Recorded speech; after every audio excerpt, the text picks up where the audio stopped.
welcome back to another episode of the What the Falk Sunderland Preview Podcast. The lads won again on Saturday, this time seeing off Darren Ferguson's promotion pretenders Peterborough with a Grant Ledbetter penalty. However, the fun doesn't stop there as we meet the dreaded Charlton for the first time since our ill-fated Wembley trip back in May 2019. And things have changed ever so slightly, but to preview our visit to the Valley is an old pal of mine. So Nathan from Charlton Live Podcast, how you doing? Are you all right? Yeah, not bad, mate. Living the dream. It's been a while, I suppose. Also, we've kept in touch now and again in between. But that May Day, obviously, it'll be obviously, you've probably tried to erase it from your memory. But for obviously other reasons, we've had to keep it there because of all the shenanigans that have gone on. But it's all done now. We've looked at the fixtures when we saw you. Hopefully, we had. I was sort of hoping we had you sort of early doors just to get it out of the way because I don't want to be going. If we're nearer the top of the league, which ain't going to plan at the moment, and then having to go up to the Stadium of Light trying to get a win. So, yeah, don't know really what to expect, but yeah, lots changed, mate. Yeah, it has. And I mean, talking about that day in May, I've got to be honest, and I've had some pretty low moments as a Sunderland fan, but for 25 minutes after that full-time whistle, I think I just sat in Wembley and it's weird. It's like, it seems forever ago, and probably more so since sort of the COVID situation happened, but probably more so for you. I think we've got to probably start right at the top of the news feed here. I'll be honest, I only know sporadic things about it, but Charlton have finally been taken over. I think it's Thomas Sandgaard that's taken the reins. So that's the one, yeah. So what's the feeling around Charlton at the minute following that news? Well, it's been a long time. Obviously, when Roland was there, and then he sold it to ESI, which when you had Tanu Nima and Matt Southall and all the stuff that went on with all the spending that went on, but no money went to the club, and then it's quite a lot. We haven't got long enough to go through it all, and then it was sold again, but then it wasn't really sold, and there was an injunction a few weeks ago, but somehow Sandgaard come out of nowhere. Literally, he came out, he said that he wanted to buy the club rather. And as you can imagine, all the fans are going, right, who's this Chancellor again? Because that's all we seem to be attracting. And he's been a breath of fresh air. You know, he's come out of his plan. He said it's one of the best days of his life since. I mean, it's still early days. We're not going to get too carried away with it. But I think for the fans, it's just a relief. And I said on our podcast the other day, it's like a grey cloud that's gone. And we can just start now, because obviously we was in a transfer embargo in January, and that showed towards the tail end of last season where we were really struggling with injuries and we couldn't sign anyone, and we only got relegated in the 93rd minute when Barnsley scored against Brentford. But yeah, it's a new season again. We've started with hardly any players because we were still under that embargo. That got lifted on Friday. Signed a couple on Saturday, and then there should be some more in the door in time for Saturday, which is good to know. But yeah, it's been a whirlwind, mate. But yeah, the overall feeling for everyone is just glad it's sorted now. We can actually things about Charlton areas. We'll be talking about things on the pitch instead of off of it.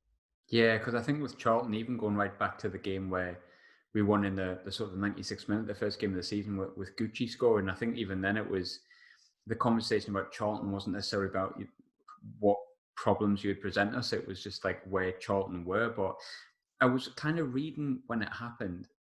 I've got to be honest, I haven't looked too far into it, but it looked like Thomas Sandgaard was quite active on Twitter about it. And I think Sunderland fans listening to this will be like, uh-oh, because that was Stuart Donald a bit. But who is he? Where's he come from? So basically, he's obviously Danish born, but he lives over in Colorado. He's got like a medical sort of business. I think he's valued around about it's about $500 million. I could be wrong. And it was always a dream of his to own a football club, and it was only the last sort of few years that he's been in a position financially to do it. And someone mentioned to him that obviously there could be an opportunity with Charlton, and then he's obviously by Danish descent. Obviously, we've had quite a few Danish players, and he just wanted to get it done. And he was vocal on Twitter and social media, like you say, which was, some fans were getting impatient because he was saying he's going to get it done. But then you had the impending injunction in the courts that was saying that ESI couldn't sell it. I don't know the legalities of how he's got around it, but I don't really care. The EFL have passed him, and whatever his legal team have done, they've got around it somehow. But he's come in and he's obviously got the embargo, and he's proved everything to the EFL. He put money into an escrow account to prove that, he's there, and he wants a. I know it's all empty words at the moment, but he said in 15 years he wants to make us one of the best teams in Europe. Which to be fair, no owner's going to go, well, I'm hoping to win League One in 10 years. So, but yeah, it's all good at the moment. But yeah, he's come about, and I think the thing is it's his passion. I know Stuart Donald come in, and Charlie came in with a what's the word? Quite a sense of enthusiasm. But but I think sometimes you can read through people, and he had an interview with Ben Ransom at Sky Sports, and just the way he was talking and his facial expressions, could see that he really wanted it. And only time's going to tell. No one, we're still going to have some elements of doubt, but we've got to focus and try and be a little bit positive, because the last 6, 7, 8 years haven't been that great. So it's going to be interesting to see how it pans out. Talking of the team themselves, I think it was really weird. After the Wembley game, we walked down Wembley Way, and vastly different to the Checkatrade Trophy final with Portsmouth, which I think was a bit bad-tempered. But I think Sunderland and Charlton have always had this kind of bond, probably since '98. And I was sort of walking down Wembley Way and started speaking to this one lad on his own. And I hope he listens to this, because I never knew what happened to him. But he lived in Glasgow, funnily enough, which is where at the time I was going back to. And he basically said, it's been such a great day, but to be honest, I think we'll come straight back down because of X, Y, Z and everything that was going on with it. But then I remember the season started really well. And for me, I'm sure you were top in the first couple of months. And obviously, I think naturally I expected you to probably drop off a little and maybe land in mid-table. But I thought, I wonder what that lad's thinking now. But I remember just looking randomly, I think as COVID hit, to see where the table was, and going, hang on a minute, they're right in danger with that. Now, I know you lost Lyle Taylor COVID onwards, but where and when did things start to go wrong after such a good start last season then? Well, it's usually with us, it's usually around Christmas. And I think the biggest thing for us was we got a player on loan from Chelsea called Conor Gallagher, who was his first senior season. He was a bit of an unknown quantity, and a lot of teams didn't really know unless they followed the under-23s. He was voted player of the season the year before for Chelsea. And to be fair, when he came in, it's similar to now, where we've got the Man United player, Dylan Levitt, who's a great player. So we only saw him yesterday, or Sunday rather. But yeah, Connor came in, scored some great goals. Was trying to explain is when Scott Parker was in his heyday, literally all or nothing. But he had that little bit of flair and that little bit of guile in the final third. And obviously, when it came to January, Chelsea called him back and sent him out to Swansea straight away, which for me, I only think it's probably to do with money. I can't imagine us paying a lot of the wages, whereas Swansea could probably afford a lot more of the wages. And then we lost Jonathan Lecco just before Christmas, who was a big player for us, a good outlet for us. And then, and so for me, they were the two main ones really, where a lot of our goals were being scored by or being assisted from. And obviously Lyle had an injury in between. And Macaulay Bond stepped up a little bit, but Macaulay Bond wasn't brought in to be our number one striker in the Championship. He was more of a project coming from Leyton Orient. So I think that, and then it came to January, and Matt Southall was saying, we're going to buy this, and he's met the Peterborough chairman, and we're looking at Madison and Tony to buy, but little did we know at the time we was under embargo, so that was never going to happen. And then we ended up getting a Sunderland legend of Aiden McGeady. So, but yeah. So, and then after that, it was just a case of I was trying to patch a team together, and we just couldn't change games, and our sort of goals sort of dried up a bit. If we conceded first, it was, were we really going to get 2 goals? Not really. But I think the main bits for me was when Connor and Jonathan Lecco weren't at the club anymore. Yeah. And I think that the squad in general was quite small, wasn't it, realistically? One of the sort of big things that I've taken from it. It's probably more to do with the fact that I think openly, I'll admit, I watched a lot of Rangers, and I think Joe Aribo I'd heard a lot of, but hadn't watched enough of Joe Aribo, I suppose, up until Wembley. And for me at Wembley, just he was anything good that came from Charlton was just through him. And I thought, well, you can understand why he's been linked to, I think it was Man City and whatnot at the time. You could just see he had something about him. But when you look at the team now, I mean, I was looking at your team for the first few games, and a lot's changed. There's no Lyle Taylor, which is probably the one Sunderland fans would notice. Obviously, Joe Aribo, since last was has gone. No Naby Sarr, which I know he's remembered in Sunderland for scoring a pretty decent goal at Wembley, but he good player nonetheless. But I think on paper, probably from last season, and the name that most Sunderland fans would go to as the best Charlton player of the past few years is Lyle Taylor. But I think him being your stand-up player, fair enough. But it looks to me like the relationship soured with fans a little because he refused to play, didn't he? Yeah, I mean, it's difficult. Another player who we missed this year is Josh Cullen, who played in the final, who crossed it in. But and obviously Patrick Bauer's not here anymore. But yeah, I mean, with the COVID situation, it was it was hard because you can understand, you know, you get the vibe where, you know, he's got to look after himself. Football's a short career, etc., which, you know, I understand that. But I think a lot of in my opinion, the problem where it lied was he didn't want to play just in case he got injured because he was due a big move. Fine.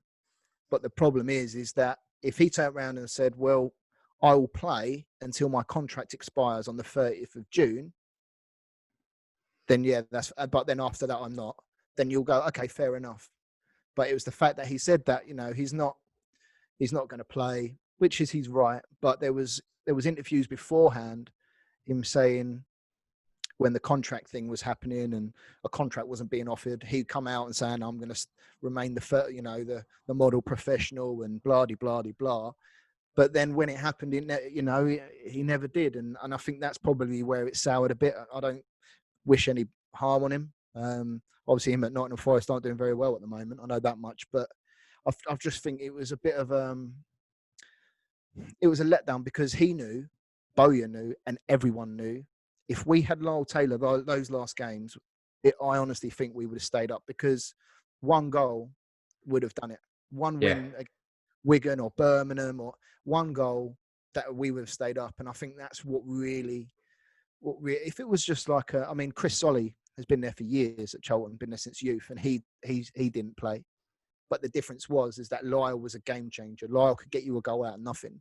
And I think that's what hurt the fans. And I think that's probably why it has soured. It's calmed down a bit now because life goes on. But it was difficult to take at the time. If we was middle of the table, again, if we was middle of the table and safe and he goes, I'm not playing, fair enough. But he left when we really needed him the most. And honestly, I think we would have stayed up if he did play. But it's all, you know, what ifs, and in hindsight, of course it is. But we lacked that. We lacked that leader up top and that talisman. It's a funny one with Lyle Taylor because normally when I discuss players' personalities and the way they come across, I always like to make a point of saying, well, I've never met the person, so I don't know. But funnily enough, I actually have met Lyle Taylor, and it was in the most oddest situation ever. And I'm sure I've mentioned this before. When he used to play for Falkirk, he came to Lush for some skincare. He came to Lush. Yeah. Came for skincare, and I remember thinking. He was so sound, and I remember just thinking, and I always kind of kept an eye on his career after that because I thought, oh, what a nice lad, because he had a strong sort of like Cockney accent, and I was like, what are you doing up here? And he chatted and stuff like that. But I remember, I thought he was going to say he had a nice strawberry body wash or something, mate. I think it was detailed there, G. He was worried about I believe he was worried about the spots on his cheeks. I think he was saying you got acne or something. Funny enough, if I remember correctly. But I always remember thinking he was dead sound, but then. When he kind of got big, shall we say, like after Wimbledon, and Sunderland were after him, and there was a whole conflict between him and Stuart Donald, and then what he's done now with Charlton, which, in my opinion, left you in your hour of need, like you've just said. There seems to be maybe a bit of credence to the fact that he's got a bit of, his personality could be questioned potentially. Yeah, possibly. I think on the outside looking in, I think there would have been a lot of people who would have felt the same as most Charlton fans would have, but they're in the same token, you had people like Robbie Savage coming out and backing him up. And I mean, in terms of him as a person, I mean, he done a lot for around the community and for the club. And I don't question he's a bad person. I just think he's quite headstrong, and if he wants to do something, he'll do it. And he's very, he's not one to shy away from confrontation, or he was always the pantomime villain on the pitch against us when he was at Wimbledon, and for us to many teams, and there was a lot that didn't like him. But that's Lyle Taylor. But again, I wouldn't wish any ill health or anything like that. I just think in the football world, I think loyalty's not much of a thing anymore, really. I mean, if you look around how many players have been there for years and years, and you've not really got many. But I just think he was headstrong, and once he wants to do something, he'll do it. Yeah, absolutely. I think the situation with the Stuart Donald and stuff, I don't know.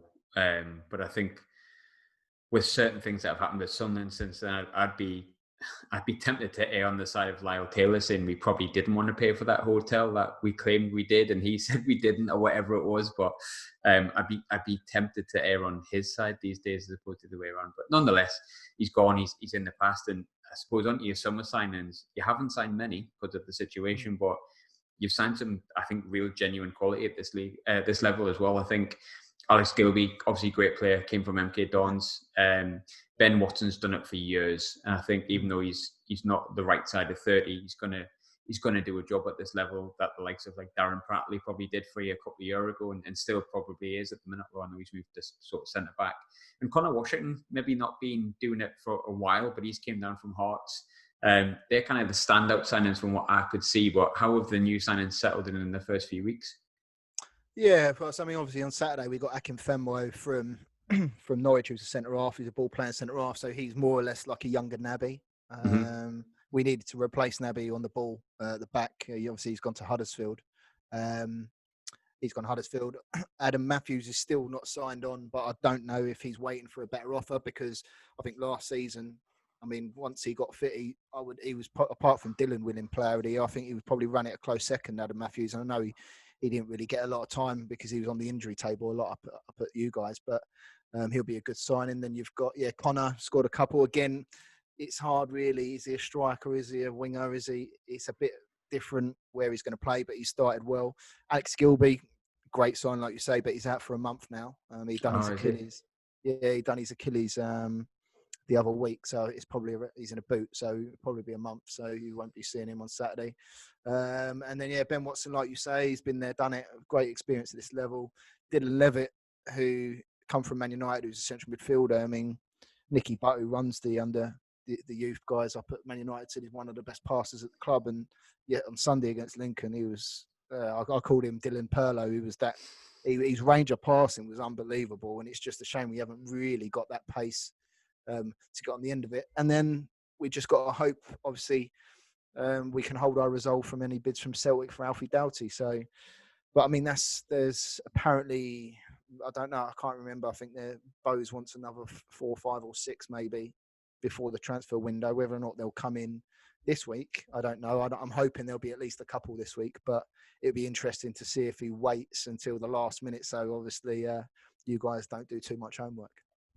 When it comes to Lee Bowyer, that's probably quite an interesting one as well. I've been thinking about recently. Really well liked at Charlton. Obviously loved as a player when he was there as well. But the thing is with Bowyer is, because of the situation, it's always felt like he's on the verge of leaving at any point. Are you quite confident that now the takeover's in place, he's settled, he's going to be there long term? Oh, I mean, I remember doing the podcast with Charlton Live just after we got relegated, and I think everyone, I would probably say 99% of the fans thought, well, he ain't going to be here.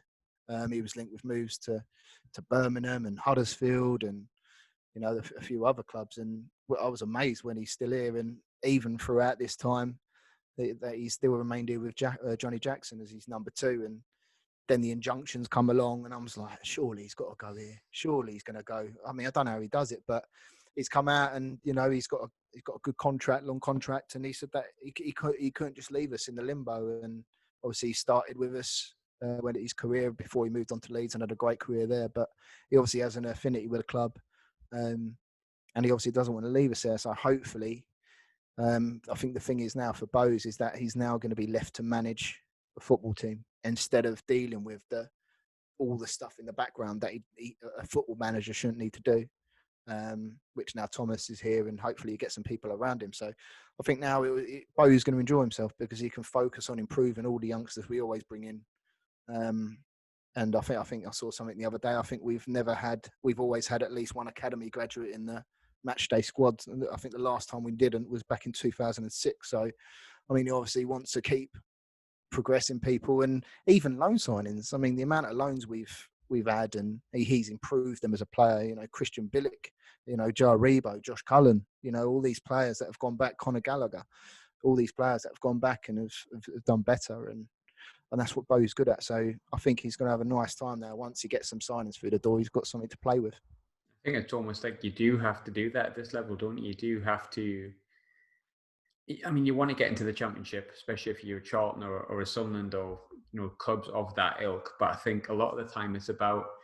We had it with Madger. Unfortunately, we pretty much got no money for that. I mean, I know essentially we did, but I think we owed them money for Kasri anyway. So I don't think we actually made any money from that. But I think you have to kind of almost bring your young players through, develop them, give them a chance, and then hopefully they give you some kind of profit and then allow you to bring a few more players in and then rebuild. And then fingers crossed you can get up. But I think Charlton would have probably mastered that, wouldn't they, if it wasn't for the case of you couldn't really build on it because you still had all that uncertainty. It probably would have been a bit different if you went up with someone who was a little bit more steady and could continue that plan that Bowyer is obviously implementing. Yeah, of course. I mean, even now you look at Alfie Doughty's who's linked with Celtic. I mean, there was maybe a couple of years ago, if that, maybe a year and a half ago, he was on loan at a team called Bromley, who are in the Vanarama National, and they're literally down the road from me. And now he's one of our decent players. You've obviously George Lapsley that come through, played up at you guys for the first game of the season, Albie Morgan. And we keep producing them. But I mean, and obviously this year we've got Charlie Barker, who's played every game, and he's never played an under-23 game before this season. So I think sometimes it's forced. I mean, the situation we were in, it was forced a little bit with Charlie. But the others, we'll always try and blend it in between. And that's what I think what we're renowned for. And going back on the other players, you know, you've got Ezri Konza, who scored his first goal for Villa the other day. And it's just like a never-ending cycle. But it's a shame that we're not big enough to keep them longer. Joe Gomez is another one, you know. So it's just a shame we can't keep them longer. But what Bowyer will do is he'll try and blend them in between. And Pete, like you said, what you were saying earlier about Ben Watson, you've got players like that and Darren Pratley, who can only obviously enhance their careers and obviously their progression. Yeah, absolutely.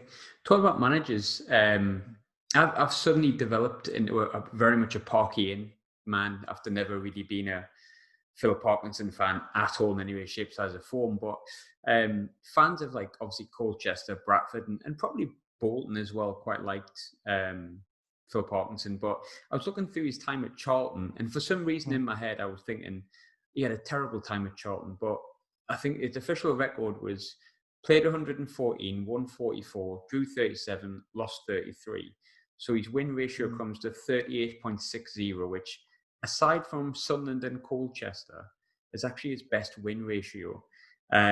You've had Parky for longer, or you had Parky for longer than we've had him. He's a bit in the middle at the minute. I don't think anyone's fully Parky in. I think there's people that are fully Parky out and people who are just still waiting to see how the first few months go. But what was your experience of Phil Parkinson when he was at Charlton?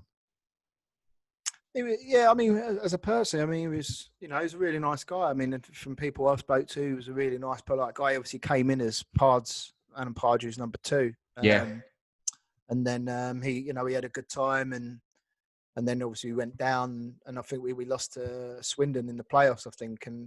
But I think the problem with Parky, the squad that he inherited when we got relegated was so poor. I don't think you would have had Mourinho and we would have got out of it. So, but yeah, I remember because he was sacked just early January, I think it was, when we lost to Swindon, ironically. Yeah.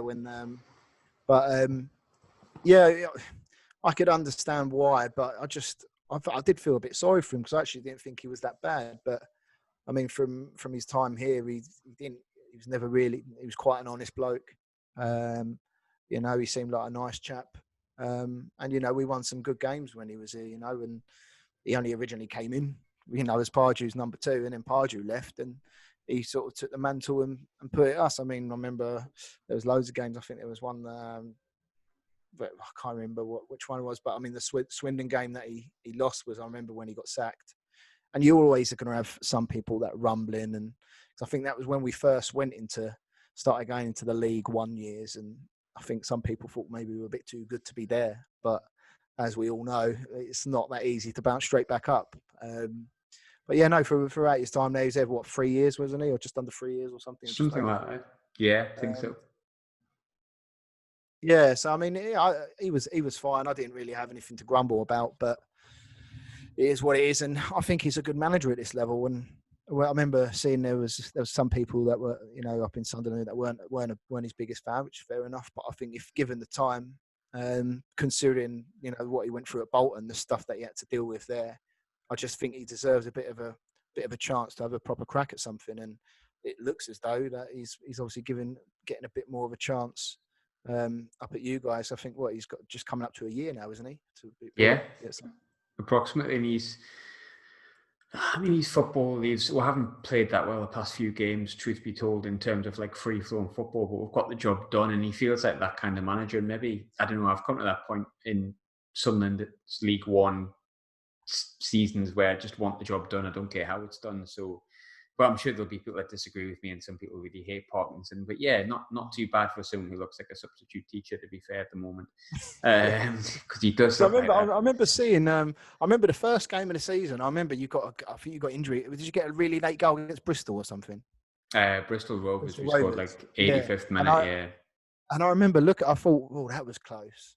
And I thought, well, let's look at the stats to see how they got. And I remember looking at it, and you had something like over 20 shots and like 70% possession or something. I'm like, oh my word, how does that happen? But mad though, and it shows how mad the league is, really, doesn't it? But yeah, I mean, you've obviously picked up a little bit of form now, but yeah, I think if you give him a bit of a chance, he might actually do something. Now you've been settled, and you seem to be out of the limelight for now, so to speak, in inverted commas. But yeah, if he gives a chance, you never know what happen. Talking about the way we've started, I was looking obviously your results, and I've had a bit of a watch of what I can.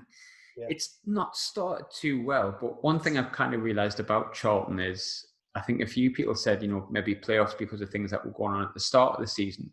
You've had defeats away to Lincoln, who I actually think are going to surprise people this year. I think Lincoln are a good side. And Doncaster are always a decent side, but that was at home.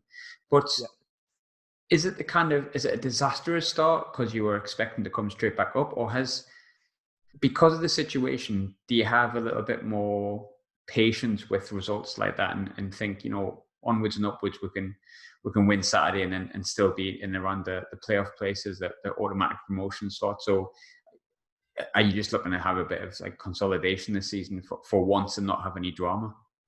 Well, we never have no drama, mate. But I mean, looking at the first game, I think the Crew game was quite a professional performance from us. I think we were fairly comfortable.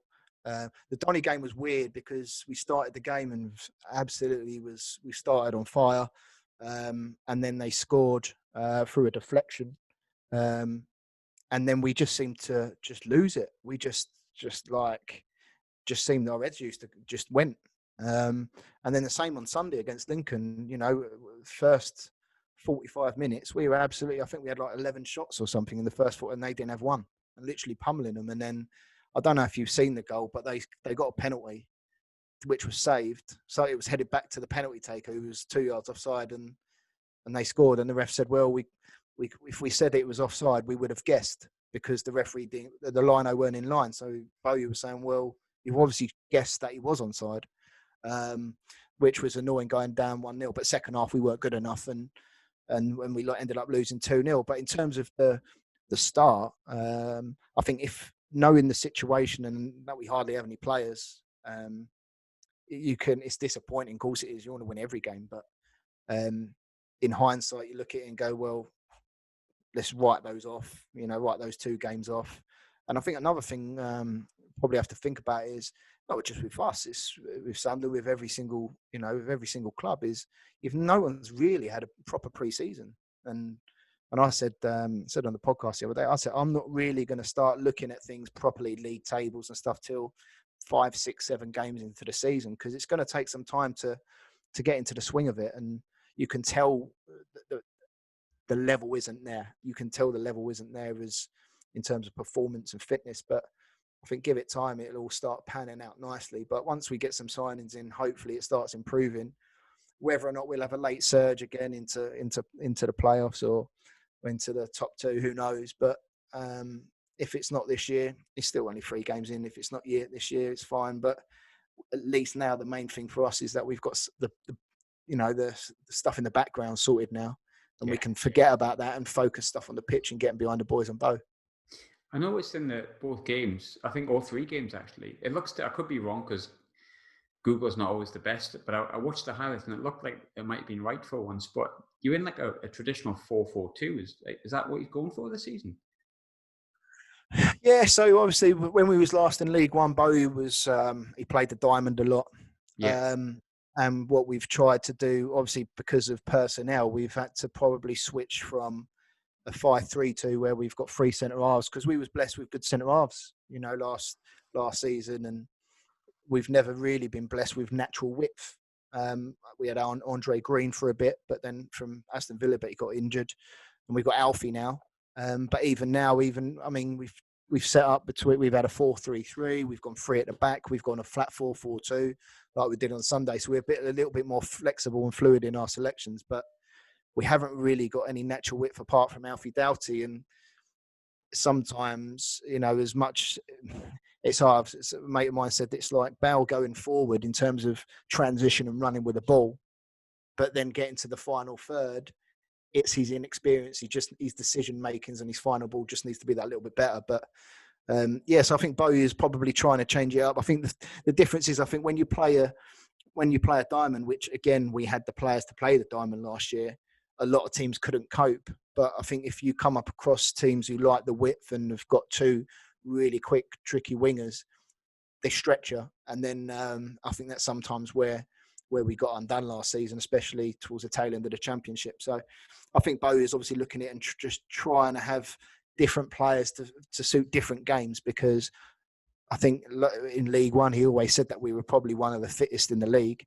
And I agree with that, which has probably helped us get away with it a little bit. But this year, we've probably, because of the pre-season and the personnel and stuff, we need to try and do things a bit differently and just make us a little less predictable. Because I think that sometimes, again, like you said earlier about the Championship, we came up as sort of an unknown quantity, didn't know how we were going to play, and we surprised some teams. I remember we beat Derby 3-0 at home, absolutely pummeled them. Forest we absolutely battered, but only got a draw. And then people started to realise how we played, and we didn't really have a plan B. So I think this year Bowes is obviously going against the grain a little bit and trying to keep his options open and how we should play against each team. Now, moving away from this season again a little bit and going back, unfortunately, to something that I don't really want to bring up too often, but I thought I might as well on this one, because I think it's probably an opinion worth asking for here, I think. Sunderland to Allied 2 was obviously unfortunately for us, a bit of a smash hit, so it seems. And I think, and that doesn't offend me or bother me in any way, shape, or form, but your Twitter account had a bit of a giggle at it when it was like ready to come out. And yeah, I don't mind that at all. Yeah. But I think the series as a whole was very different to season 1, and that it showed you pretty much a lot about Stuart and Charlie, which is, there's lots of opinions about that, and I'll keep them to a side. But I'm sure a lot of people have watched it and had their own opinions outside of Sunderland. But I think Charlton Sunderland fans, like I said before, has always had a really great relationship since '98. I genuinely feel that, and I think a lot of fans do on both sides. But as a fan of a club that was ran, maybe a lot of the talk was in the boardroom. What did you make of the series, the second one, from the way the club has been running, Stuart and Charlie, as opposed to just the playoff final? Because I'm sure you enjoyed that. Well, yeah, I mean, to be fair, there wasn't really much of the playoff final, but consider it was the sort of end bit. Not even the game, it was just I thought the build-up would probably be a little bit more. But in terms of as a whole, I preferred number 1. I think number 1, not just because Jonny Williams was in it, I just thought you got to learn more about the players, whereas the second one, as much, I thought it was okay, But if you compare it to, say, the latest Spurs one, the Spurs one isn't about Daniel Levy and what he does at home with his wife and kids. And No. I thought the second one, to an extent, was more of the Charlie and Stuart show more than actually the club. But again, I did enjoy it. I watched it probably within 2 days because I like those sort of things. But it was very different, and I did think, as a fan, not even of Sunderland, but as a fan of football, I enjoyed the first one because you got to know the players to an extent that you probably would never have learnt before. And I think that was the one, because after Sunderland, Till I Die one, is obviously I watched the Man City one, I've watched the Spurs one, I've watched the Brazil one, and I just thought it was really good. And plus, it got a good tune out of it as well, which was the Lake Poets, wasn't it? I love that tune. But yeah, so I just think it was a bit sort of, I don't know why it was, but the feeling for me, there was some points in it where I'm thinking, well, not being funny. And I mean, one of the good bits was obviously the transfer when you got Will Grigg. I thought that was quite tense, or whatever you want to call it. But I just thought I didn't think there should have been as much about the ownership, because it's about the club and not, fans want to see the stuff about the ownership sometimes, but a lot of it is, what are the players like? What do they do on a day-to-day basis? What are they like in the changing room? What's their personalities like? Because not a lot of people have social media. No disrespect, but the older generation might not have the Twitters and the Instagrams of this world. And I just thought a platform like that could, instead of just focusing on who are we, the owners of this football club, is, well, what do all fans want to see? And then that would be my only change. But if Charlton had one, 99% sure it would all have been about the ownership, which I'm glad we didn't have, because it would have been some material for a nightcap, I'm sure. But yeah, it was good, but I think I definitely preferred the first one. What did you make of Charlie Methven? I always like getting the alternative non-Sunderland view, because Charlie's an interesting character, eh? Yeah. I just think of Marmite. That's what I think. Probably, yeah. But I think a lot of people like Marmite a lot more than they like Charlie. But I think that for me, he's a bit of listen, I don't know the guy. David Brent. Not even that. I just think when he speaks, it's like it doesn't seem like he's a football fan. He probably is, whatever. But allegedly, it just, when the face don't fit. That's what it seems like. And I remember there were clips on there when, and he tried getting the stadium music. And I just remember when they were in that meeting, and you had the head of media or something, and his face. Oscar. It was Oscar. Brilliant. Absolutely superb. And the then best the other Oscar bit moment. And then when you had the game, and I know he was buzzing to try and hit this target. I can't remember what it was, but the way he spoke to the woman there, and I just thought, you know what, there's ways that you do things, and I don't know the guy, but yeah, he's a bit, I would expect him more to sort of own a rugby club more than a football club, especially like a working class football club. If it was a Chelsea or Man United, fair enough, but it's a working class sort of club, and it didn't really fit.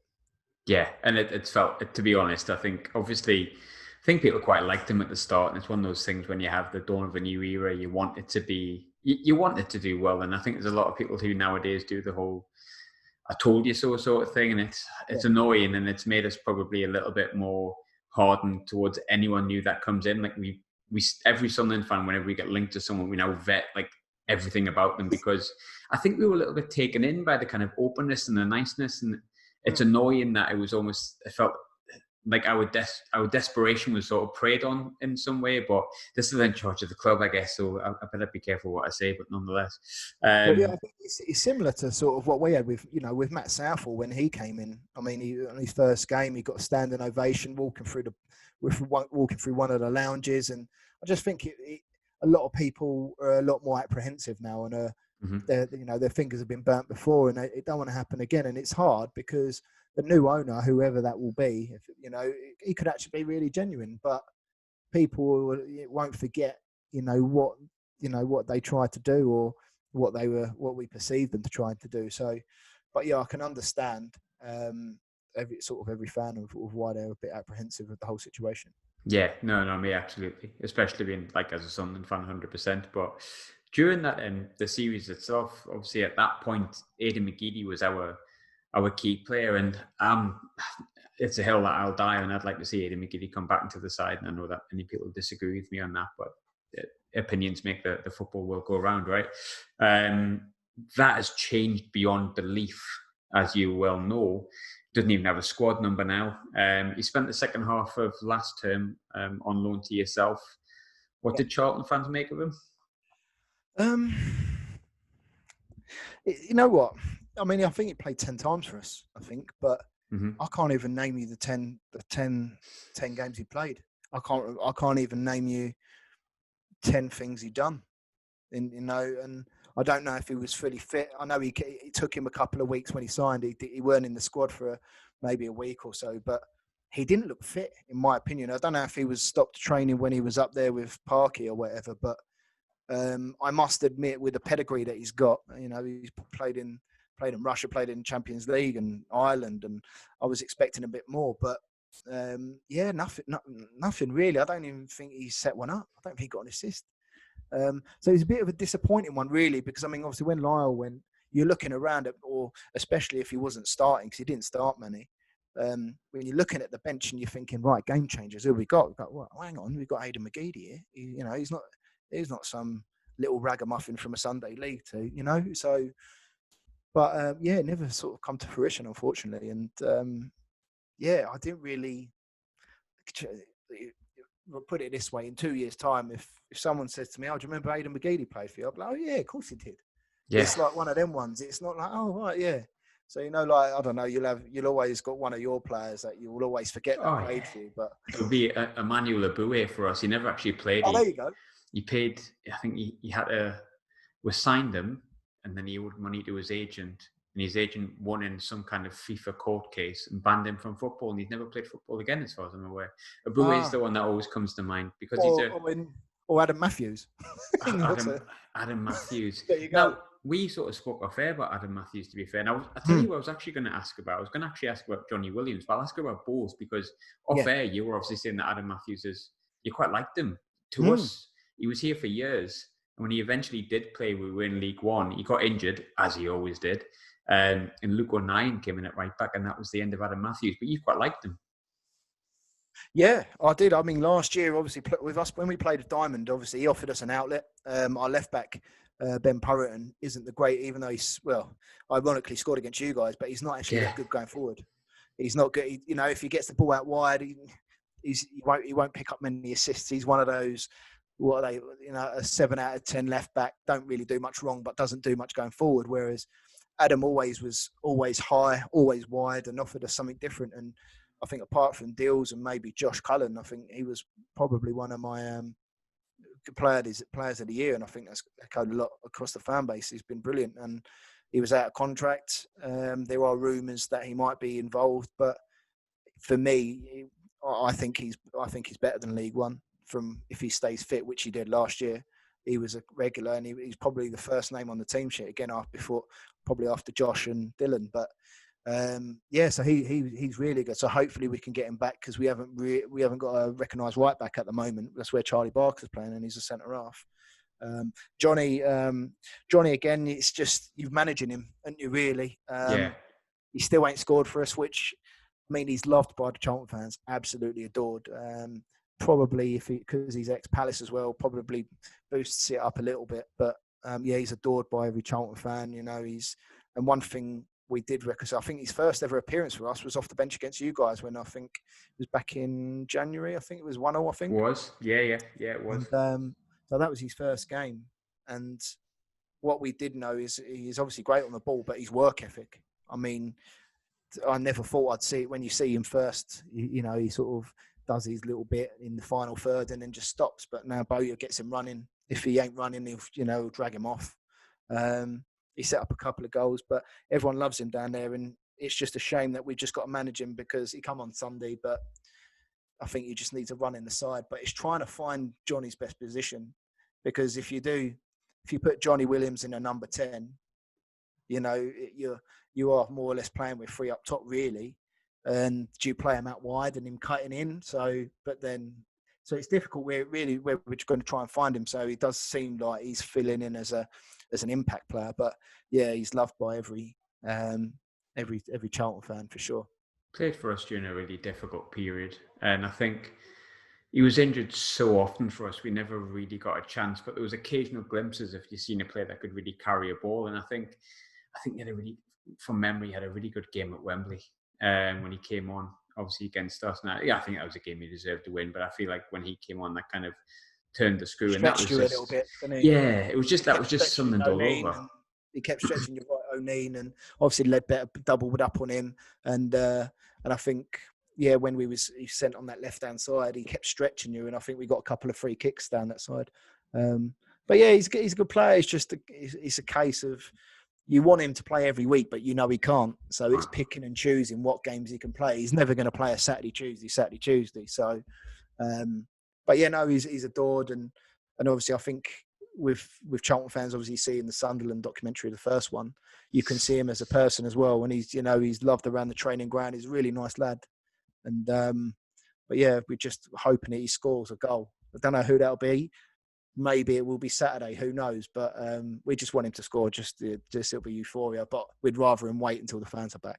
I do always wonder if he got those dogs, because remember when he said he wanted to adopt a couple of dogs on season 1 because he was that lonely. I always wonder if he ever went and just got the fucking dog. Do you know what I mean? Because it's like, why not? Well, I was going to say, Tom from Charlton Live done an interview with him a few weeks or a couple of months ago. Wish we should have spoke before then. He would have asked it then. But yeah, I don't know if he has got any dogs. He hasn't put anything on Instagram anyway. So he's definitely not got a hair transplant. I've noticed that. Looks like a little gnome, doesn't he? Yeah, but I think he's. You know what? He played for us during a horrible time, but I think you could see in glimpses that he had something about him. And I think when I've seen him for Charlton, it's the same thing. You just, bless his heart, he's just never fit. But one thing I always find really interesting, because when we're speaking about sort of doing the previews and I'm speaking about your players and stuff like that, I often forget that we have some good players as well. So I always find it quite interesting, sort of, going into Saturday, you're probably quite familiar with a lot of our players because of how often you played us not too long ago, and the squad hasn't really changed, not massively. So which players are you concerned about going into on Saturday? Well, I mean, obviously, I think defensively, because the last time we played you had a player that I always thought you could easily get out, was that Ozturk dude. Yeah. But I think you've got Bailey Wright now, who's a great player from Bristol. I think he's a great side, especially at League One level. When you signed him, I thought, wow, to get him at this sort of level. You've got Josh Gowan, Elliot Embleton. He's from the youth, isn't he? The midfielder. Elliot Embleton. Yeah, I don't know how. I mean, he's rated highly. He's injured again, but I think he's back in. I think he's back in training. So there's an outside chance he could be on the bench, but he hasn't featured yet. But that's because he was injured all of last season pretty much, and he's came back this season, got an injury in pre-season, but I think it was only a couple of weeks, so he could be back. Yeah. Yeah. Well, you've got Danny Graham again at this level. I mean, great player. At this level, he should score you goals, whether or not he has. And then you've got Aiden O'Brien, who's obviously come from the team from down the road from us, which I won't mention and I won't swear. But he's a good player at this level. So I think you've got some good pedigree at the level. I just think obviously trying to settle on a side really. I mean, obviously you got is Max Power fit and is Josh Gowan fit, or are they all injured? Or Scowen doesn't often play, but he played on Saturday because Max Power was injured and George Dobson is suspended. But Ledbetter's come in for Dobson. Scowen came in for, but we seem to play Scowen, or Parkinson said he wants to play Scowen on like the right hand side, and it was really weird. He started in the middle on Saturday, and Maguire got injured. But Maguire got injured, and he brought Aiden O'Brien on and changed the forward line a little bit. I think Aiden O'Brien went up front with Charlie White, but what he did, which worked out, but it was quite weird, he actually moved Lyndon Gooch on the right wing into midfield and moved Josh Gowan onto the right wing. That's good. A lot of fans want He's usually a ball-winning player, isn't he, Josh Gowan? Yeah, that's what we were kind of taught that he was. But I mean, with Scowen, there's a lot of fans want to see him in the team. There's been a big clamour to see him. I've often not seen enough of him to say whether I want him in the team or not. But funnily enough, Ledbetter's been the one that was probably the forgotten man before the season because he hadn't played for so long for, unfortunately, some mental health issues. But he's came back and, in my opinion, been our best player the past 2 weeks. So, but I think you'll probably see Scowen because I think Max Power is out with a hamstring injury again, but he might be fit. And then so I mean, you've got again. You look at your players; they're good for the level. I just think it's just getting a settled, consistent forward, like a system, so to speak. Really, I mean, that first game against Bristol, having 25 shots, and you score the last 10 minutes, you're just thinking, well, where the goal's going to come from. But then you look at your forwards. I mean, Wyke's, he might not get you 15, 20 goals, but he's a good target man, good support player, brings others. Aidan O'Brien can play either wing or in centre, like you say. Danny Graham was at Blackburn last year, so. And then obviously Will Griggs on fire, but he's extinguished at the moment. But you look at the squad, you're probably top 6 squad. Yeah, I would hope so. At a minimum, very much so. And I think it's easy to say when you've come off the back of 2 wins against 2 promotion hopefuls, but it does feel a little bit like maybe we've underestimated how we could do this season. But I'd like a striker in that could score 20 goals. That isn't Will Grigg. Because obviously, as you said, that's the thing. Try that because we're after saying exactly the same. Because we create chances, but we just waste them. So the same on Sunday. We had so many shots, we just lack composure. But that's going to cost you money, and obviously with the Will Grigg thing. But it is going to cost you money, and sometimes it don't pay off. But I know we're linked with someone that's not in England from Denmark, believe it or not. But I don't know if that will happen. And I think there was rumours of incumbent, I can't even pronounce the name, FC Midtjylland or something. Yeah, I know who you mean. Champions, yeah. So he played in Europe, and we might be getting him, but we'll see. But I think, looking on paper, the squad you've got is very, very strong. But so it's going to be a tricky game on Saturday for sure. So last but not least, since we last spoke, we always get a score prediction, but since we last spoke, we've beaten you in the last minute. You've beaten us in the last minute, and then you got relegated with the last minute goals. So I always feel like there's a significance with last minute goals with Charlton. What do you think the chances are of another last minute winner, or do you think it's going to be a boring 0-0? If we don't make any signings, I reckon it will probably be 1-1. I think we'll probably score first. I think we might score early-ish. But I think we might sit behind the ball and you might score late on. But that's as we are at the moment. But you might even win it if it stays as it is, just for the firepower you've got, and just sort of we're lacking a little bit going forward. If we make some signings in terms of up top, I might be a little bit more confident. But you guys are on a big, 2 wins and obviously in good spirits. So it's going to be tricky. But I'm just glad it's come now where I can try and blame it's only 3 games into it. We ain't got any players. I can try and blame that. But no, it's going to be. Listen, even if you lost 10 on the bounce, I still wouldn't be too confident. Yeah, no. Hopefully we can come away with a point or maybe 3. But I think we just got to wait and see if we get any bodies in the door this week. Yeah, perfect. Nath, thanks as always, mate. Good to catch up. Yeah, definitely, mate. I won't wish you luck on Saturday because I never will, but I'm sure you won't hold that against me. But good luck for the rest of the season as always, and let's hope we do not mean the playoffs because I don't want that. Imagine. Just imagine, right? Just imagine. Semi-finals, we both win, and it's Wembley again. Surely you're thinking 3rd time lucky. Surely. No, 8th time. If it was me, I'm thinking that. I'm thinking 3rd time lucky for them now. But saying that, even like on that day at Wembley, I was still nervous. And strangely enough, I know we've spoke about him already, the only time I knew or I felt comfortable of winning that game, even though it was still 1-1, was Aiden McGeady come on. Because all he was doing, he was just shooting left, right and centre. And I just thought, they're clutching here. And I could just feel something was going to change. But if we get you again, there's no way I'm going to have any confidence whatsoever of winning that. I'd rather just avoid it. Every Sunderland fan's just listening, going, "Please God, no more." Yeah, no, exactly. But we'll cross that. We'll assess the situation. We got you in April at your gaff, so obviously, if the fans are back in, I'll be up in Sunderland anyway, going to all these bars that went to last time had a good crack. So we'll assess it in April. And if we're both in the playoffs at that time, we just might have to we might have to have a preview of a preview. No. Let's just record the Wembley one straight away. I just don't want it. Nath, thanks very much, chap. All right. No stress. Take it easy, mate. Take it easy, pal. Bye.